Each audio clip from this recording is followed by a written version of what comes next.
Hello everyone and welcome back to the Forge. Now today we're going to be making this little sheepsfoot style knife right here. We're going to be using this piece of 1095. It's already got some black spray paint. It's cheap black spray paint on it.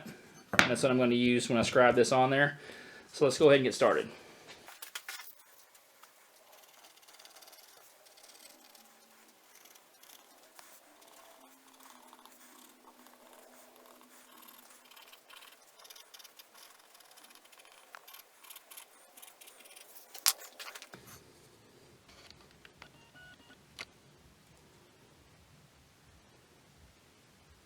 Alright, let's head over to the bandsaw and get it cut out.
Alright, now I'm ready to grind right in here where this finger groove will be at. I have a small wheel attachment for my grinder and multiple small wheels, as you can see right here. But if you don't have that, you can chuck a sanding drum up in a drill press, or you can even use a Dremel to work this area out. So don't let a design with a finger groove right here scare you off if you're just starting out. There's lots of ways to do it. The Dremel method was the method I used when I first started out to do it. You can get large amounts of little sanding drums off of Amazon. I'll try to get a link and put it in the description for this video so you can just click on it and go see what I'm talking about. But you can buy several grits. And no, they're not the greatest. I mean, Dremel brand lasts longer, but it's also 2 to 3 times more expensive than the little cheap ones. It's definitely a handy tool to have in the workshop. You can also use a rotary carver, which I have 2 of that I bought from Harbor Freight, and they only cost $54, I believe, a piece, and I use them on almost every project that I do. The texturing that I do on the hunting knives I have here on the channel was done with a rotary carver. Cleaning areas up like this, if I didn't have the small wheel, that's what I use it for, because it's variable speed and it's got a foot pedal, so you can work real slow or really get in there and get after it if you want. But with that being said, I need to go ahead and get this cleaned up. I'm going to pick one of my small wheels here that are the closest to this and get it on the broad beck, turn it down the horizontal position, and knock it out right quick.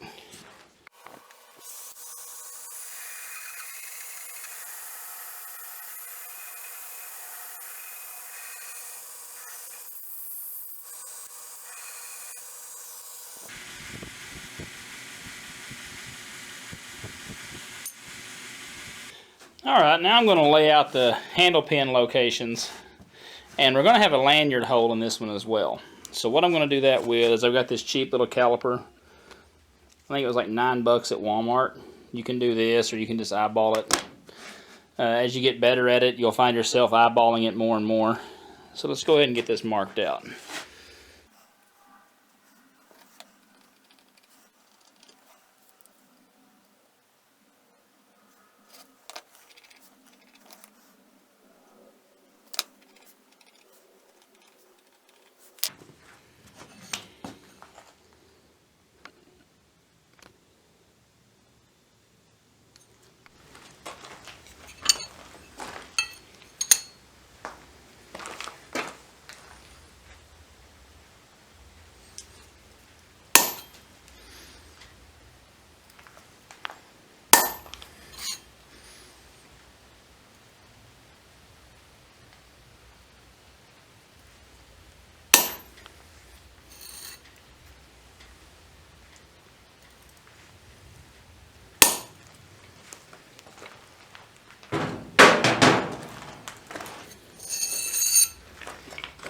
Alright, the pinholes are going to be 1/8 of an inch, and our lanyard hole will be 3/8 of an inch.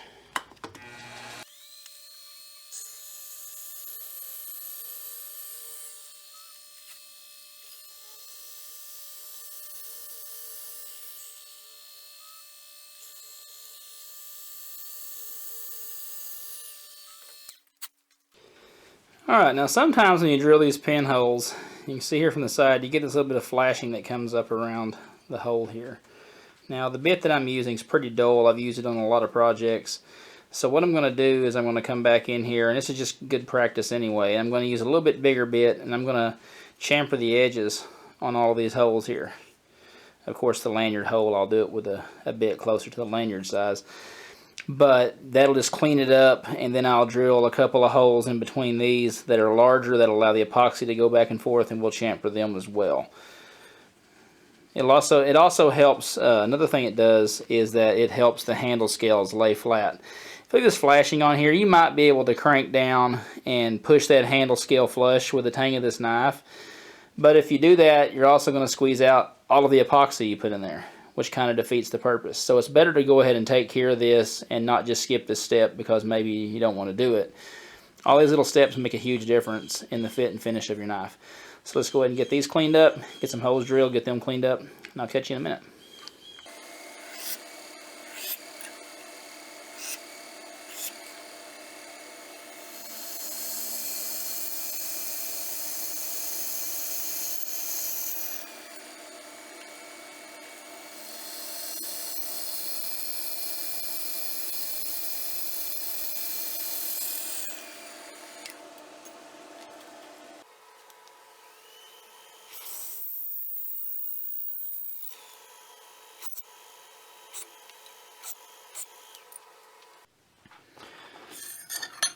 Alright, so we have all of our handle pinholes drilled.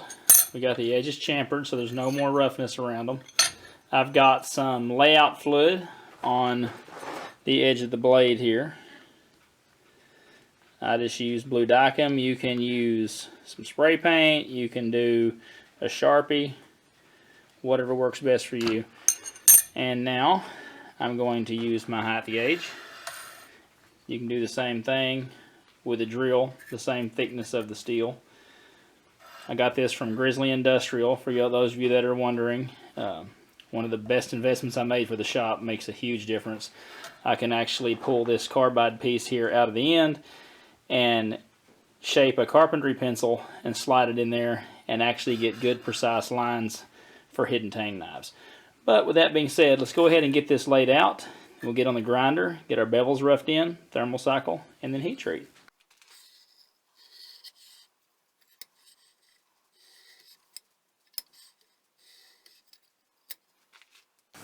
Now I'm going to take my scribe here. I'm going to scribe some reference lines on here where I want how far I want my bevels to go up to. Scribing lines is extremely important. It'll help you keep your bevels straight. It'll also help you learn how to grind bevels better by having lines to grind too. Back in the day, I would just jump on the grinder and just start getting after it, and then I would find out that I had ground a warp into my blade, ground certain areas too thin. And if you want to see an example of what happens a lot of times with stuff like that, go watch the Messer video part 3, where the Messer sword ended up breaking. I had ground the edge too thin, got a lot of cracks in it, didn't even see them. And it was just like a snake, back and forth. No matter what I did, couldn't get it straightened, and you can imagine. Anyway, it's enough rambling. Let's go ahead and get these lines marked on here.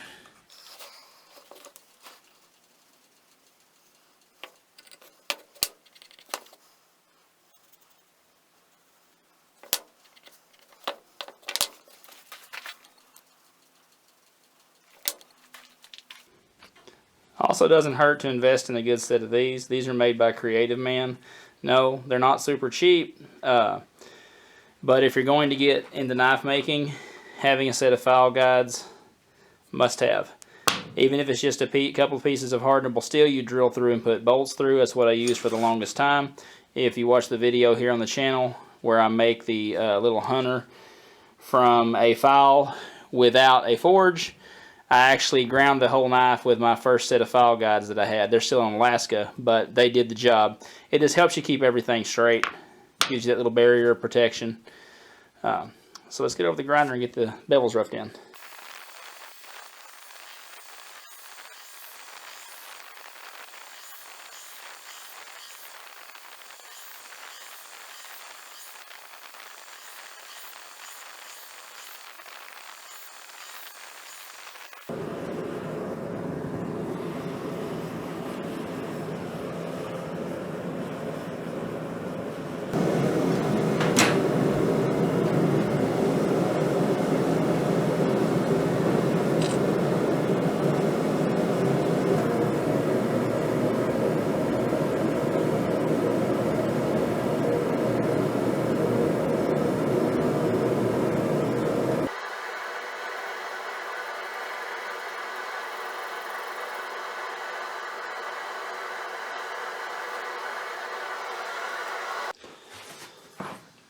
Alright, everything came through the quench just fine, no warping or anything.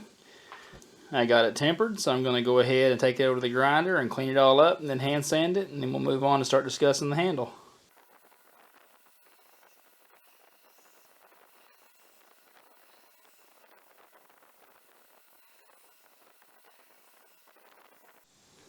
Alright, there we are right off the grinder. Now it's time for every knife maker's favorite thing. Time to hand sand. Let's get on it.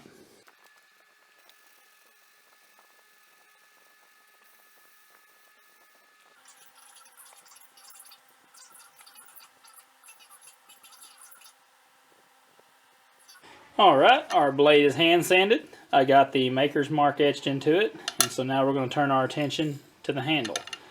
I've had this piece of curly maple set aside for a while. I was going to use it for a chef's knife originally, but I think it will look great on here, and I think we're going to dye it blue.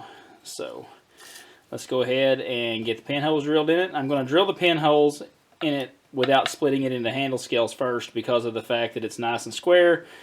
And if I split it first and then drill the pinholes, if they're off in the slightest bit, it can interfere with the fit up. So what I'll end up doing here is we'll get this positioned, and I will drill one hole, like this 1/8 of an inch hole up here or here, and we'll slide a pin in. We'll drill like the lanyard hole, slide the lanyard pin in, and then that'll secure it while we drill the last hole. At which point I will then pull everything apart, draw my lines, we'll cut it on the portaband, grind it flat, get it traced out, get it cut out, and move on to the next steps.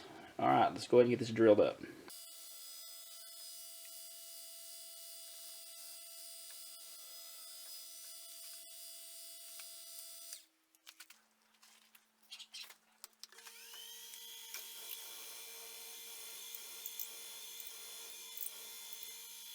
Alright, I've got my line scribed around the block. I'm going to go over to the portaband and cut it out, and then we'll be ready to shape it.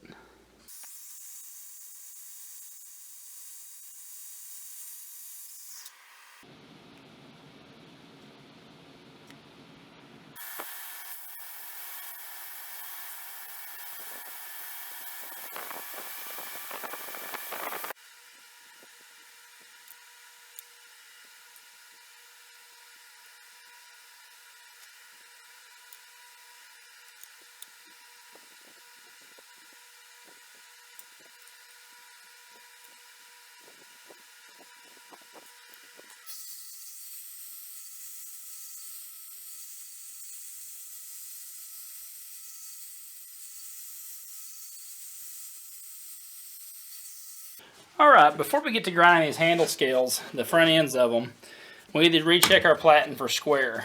Now, one of the things that's most often done is people will throw a belt on and they'll check it for square. It looks square, and then when they grind, they find out it wasn't quite square.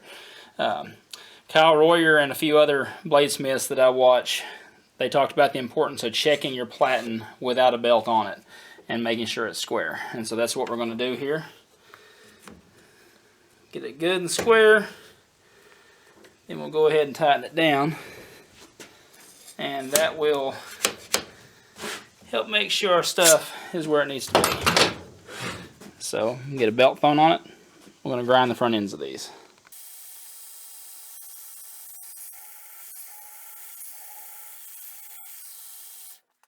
Alright, I've just taken my pencil and I've drawn a couple of lines in here.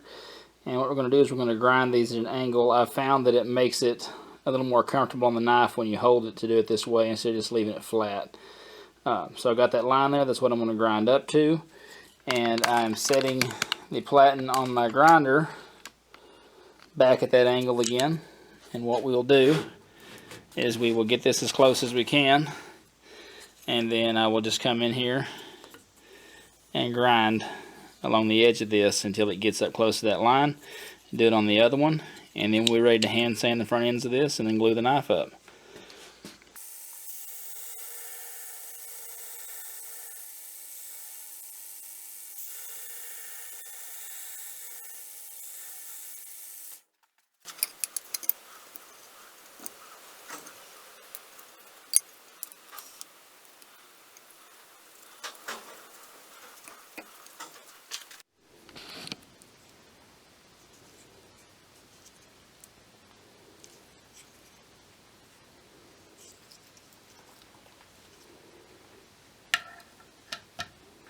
Alright, now I got the front ends of these handle scales here. I've got it sanded up to a 400 grit.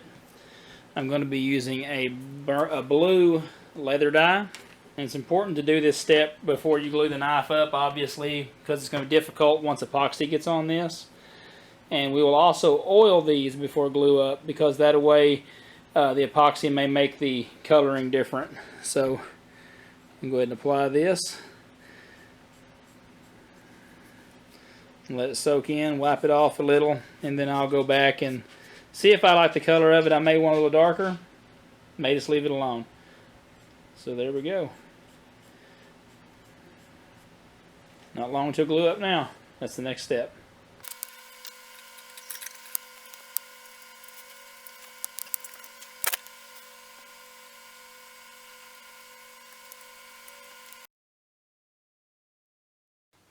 Alright, our epoxy's all set up.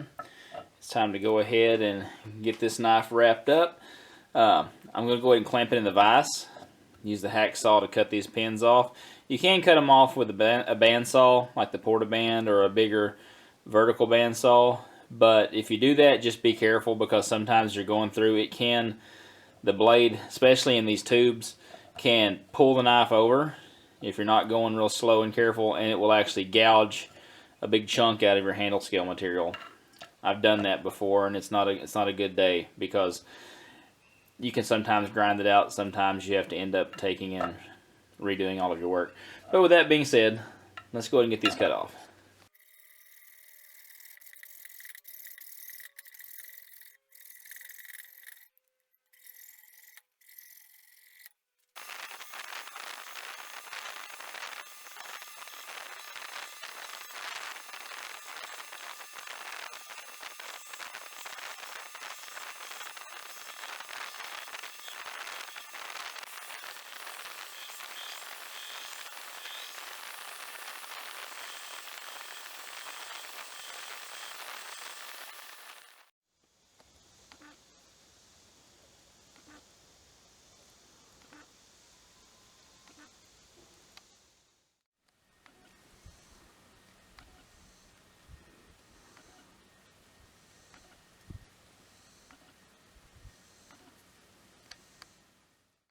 Alright, there's how she turned out. Pretty happy with it. All this one has left is a little bit of final sharpening, and then it'll be off to its new home. With that being said, I appreciate you for watching as always. If you would, hit the subscribe button down below. Ring the notification bell to notify them of this content as it posts. And we'll catch you on the next one. Thank you all. Bye-bye.